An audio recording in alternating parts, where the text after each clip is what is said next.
नमस्कार दोस्तों। फिर से हम आपके सामने एक वीडियो लेके आए जो जैसे कि हमारी उत्तराखंड सीरीज चल रही है उसका 5वां वीडियो है। देख सकते हैं आप किस चीज़ में हम बात करेंगे तो उत्तराखंड के गीत इत्यादि के बारे में। तो क्रमशः आप देख सकते हो दोस्तों। तो सबसे पहला जो यहाँ से प्रश्न बन सकता है उत्तराखंड का राज्य गीत क्या है। तो आप देख सकते हैं तो यहाँ पे लिखा हुआ उत्तराखंड देवभूमि मातृभूमि शत शत वंदन अर्थात अभिनंदन। अर्थात उत्तराखंड का जो हमारा जो राज्य गीत है वो क्या है। तो उत्तराखंड देवभूमि मातृभूमि शत शत वंदन अभिनंदन। तो यहाँ से सीधा सीधा प्रश्न आपके पेपर में बन सकता है उत्तराखंड का राज्य गीत का जो शीर्षक है वो क्या है आप देख सकते हैं यहाँ पे। उसके बाद है उत्तराखंड राज्य गीत किसके द्वारा लिखा गया। तो आप देख सकते हैं यहाँ पे उत्तराखंड का जो राज्य गीत है वो 6 फरवरी 2006 हेमंत बिष्ट जी के द्वारा लिखित है। अर्थात उत्तराखंड का जो राज्य गीत है वो किसके द्वारा लिखित है। तो हेमंत बिष्ट जी के द्वारा। आप देख सकते हैं दोस्तों यहाँ पे अर्थात हेमंत बिष्ट जी के द्वारा लिखा गया भी गीत है। तो कौन सा है तो उत्तराखंड का जो राज्य गीत है वो। नेक्स्ट उत्तराखंड गीत की जो अवधि है यानी उसका गाने का जो समय है वो कितना है। तो 9 मिनट। आप देख सकते हैं नहीं सीधा सीधा सा प्रश्न यहाँ पे बन सकता है उत्तराखंड जो राज्य गीत है इसकी जो गान की अवधि है तो कितने मिनट की है तो 9 मिनट की है। देख सकते हैं दोस्तों आप 9 मिनट की है। किसके द्वारा लिखित है तो हेमंत बिष्ट जी के द्वारा। राज्य गीत चयन समिति के अध्यक्ष कौन थे। अर्थात जब भी किसी चीज का चयन होता है यानी राज्य का गीत है या फिर देश का गीत इत्यादि कोई भी चीज अगर हम चयन करने का एक समिति होती है एक प्रक्रिया होती है जैसे कि हमारे संविधान में है। तो उस प्रक्रिया के द्वारा ही उसका चयन होता है। तो उस गीत चयन समिति के अध्यक्ष कौन थे उस समय 2016 में तो लक्ष्मण सिंह बटोही जी उसके उस वक्त के उस गीत चयन समिति के अध्यक्ष थे। यानी सीधा सीधा सा आप यहाँ भी ये भी समझ सकते हैं कि जो राज्य गीत है वो किसके अध्यक्ष के समय पे हुआ था लक्ष्मण सिंह बटोही जी के कार्यकाल में। दूसरा है राज्य गीत में आवाज किसने दी है नहीं इसको किसके अपने सुर ने सजाया है। तो श्री नरेंद्र सिंह नेगी जी एवं अनुराधा निराला जी के द्वारा इसको गाया गया है। और लिखा गया किसके द्वारा है तो हेमंत बिष्ट जी के द्वारा। किसके द्वारा लिखा गया दोस्तों तो हेमंत बिष्ट के द्वारा। और इसने अपना जो सुर दिया गया है तो नरेंद्र सिंह नेगी और अनुराधा निराला जी के द्वारा। आप देख सकते हैं ये इसका जो शीर्षक है अभी हमारे पास उत्तराखंड राज्य का जो वाद्य यंत्र है। तो वाद्य यंत्र है आप यहाँ समझ सकते हैं या आप देख सकते हैं यहाँ पे जो चित्र हमने आपको दिखाया है इस चित्र ये क्या है।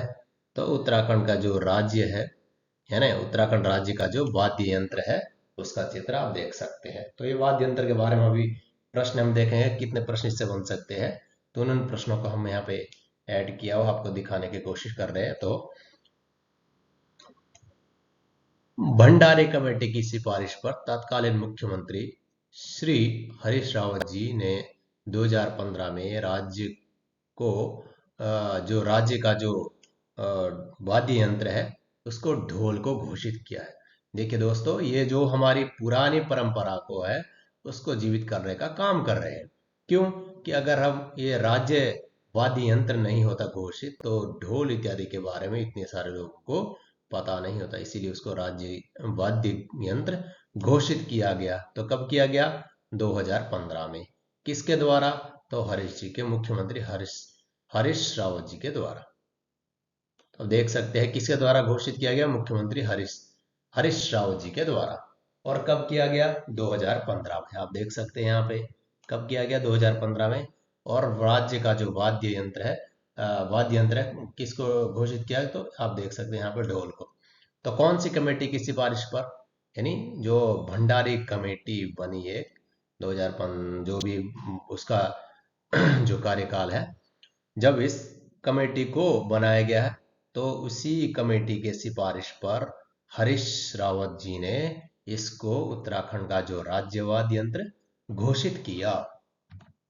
नेक्स्ट है ढोल एक प्राचीन वाद्य यंत्र है जिसको तांबे पीतल चांदी धातु इत्यादि और बकरी की खाल लगाकर बनाया जाता है। इसे मंगल वाद्य यंत्र भी कहा जाता है। बहुत ही इंपॉर्टेंट टॉपिक्स है मंगल वाद्य यंत्र किसे कहा जाता है? तो किसको कहा जाता है? ढोल यंत्र को। यानी मंगल इत्यादि कार्यों में कौन सा वाद्य यंत्र मंगल वाद्य यंत्र नाम से किसे जाना जाता है? तो ढोल यंत्र को। ये किन किन चीजों से बनाया जा सकता है? तो तांबे से, पीतल से, चांदी के धातु से और बकरी की जो खाल होता है उससे इसको बनाया जाता है। किसको? तो ढोल को। तो ढोल को और किस नाम से जाना जाता है? मंगल वाद्य यंत्र नाम से आप जान सकते हैं। यहाँ पे देखिए, यह चित्र भी आपको दिख रहा होगा।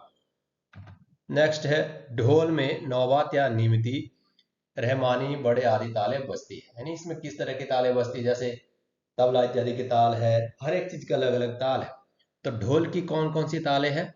तो एक तो नौबात है, और नौबत है, निमती है, रहमानी है, बड़े है, ताले इत्यादि। जो ये ताले हैं ये इस ढोल में बजाई जाती है, जो उत्तराखंड का राज्य वाद्य यंत्र है। किसने घोषित किया था? हरीश रावत जी ने। कब किया था? 2015 में। और इसको और किस नाम से जाना? मंगल वाद्य यंत्र नाम भी इसका उपनाम है। मंगल वाद्य यंत्र नाम से अगर कहीं पूछा जाता है मंगल वाद्य यंत्र किसे कहा जाता है, तो सीधा सीधा सा बता सकते हैं कि ढोल को। किसको कहा जाता है? तो ढोल को। नेक्स्ट है, नौबात प्रातः काल में ओजी जाति के लोग 22 पड़ताल बजाते हैं। यानी जो ओजी जनजाति है वो क्या करती है? वो प्रातः 22 पड़ताल बजाते हैं इसकी। किसकी? तो ढोल की। तो जो नौबात कब बजाई जाती है, तो ये भी प्रश्न पूछ सकता है आपसे। नौबात कब बजाई जाती है? प्रातः काल में। प्रातः काल में तो कितनी बजाई जाती है? तो जो ओजी जनजाति के जो लोग हैं वो 22 पड़ताल के द्वारा ही इस प्रातः कालिक जो वेला है उसका प्रारंभ करते हैं। ढोल मंगल, यानी पूरे दिन आपका मंगल हो, इसीलिए उस ढोल वाद्य यंत्र का जो प्रारंभ करते हैं, इसीलिए उसको मंगल वाद्य यंत्र भी कहा जाता है। यहाँ देख सकते हैं आप, मंगल वाद्य यंत्र। मांगलिक काज शुरू करने से पहले बड़े ताल बजाई जाती है। ये भी आपसे प्रश्न पूछा जा सकता है, जैसे कि यूपीएससी, पीसीएस इत्यादि पेपरों में इस तरह से प्रश्न पूछे जाते हैं कि मांगलिक जो काज है, कार्य है, उसको शुरू करने से पहले उस जो ढोल की है वो कौन सी ताल बजाई जाती है? तो बड़े एक ताल है, बड़े ही एक ताल है, वो बजाई जाती है, यानी मंगल कार्य इत्यादि के लिए, है ना। तो आप देख सकते हैं, यहाँ से प्रश्न बन सकता है, जो बड़े ताल है वो किसके द्वारा कब बजाई जाती है? तो प्रातःकालीन मांगलिक बेला में। नेक्स्ट है, आईने अकबरी में ढोल वाद्य यंत्र का भी उल्लेख मिलता है।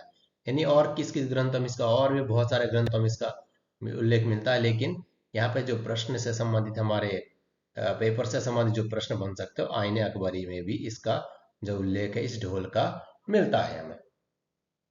तो किस में मिलता है इसका जो वर्णन? प्राचीन ग्रंथ, प्राचीन जो लिखा गया इतिहास से संबंधित ग्रंथ है, तो आईने अकबरी में इसको इसका वर्णन मिलता है। किसका? ढोल।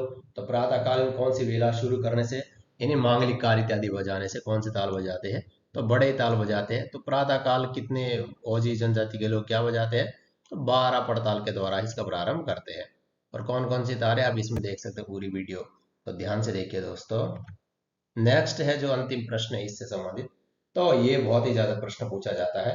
राज्य में जो ढोल है, राज्य में ढोल के सागर के ज्ञाता कौन है? यानी राज्य में ढोल के जो प्रसिद्ध ज्ञाता है, जानने वाले, जो बजाने वाले थे, वो कौन है? तो उत्तम दास जी। यानी राज्य में ढोल सागर के ज्ञाता उत्तम दास जी है। यानी उत्तम दास जी ने ही ढोल के जो ज्ञाता, ढोल के जो नियम है बजाने के इत्यादि के, वो ये ही इन्होंने बताए हैं।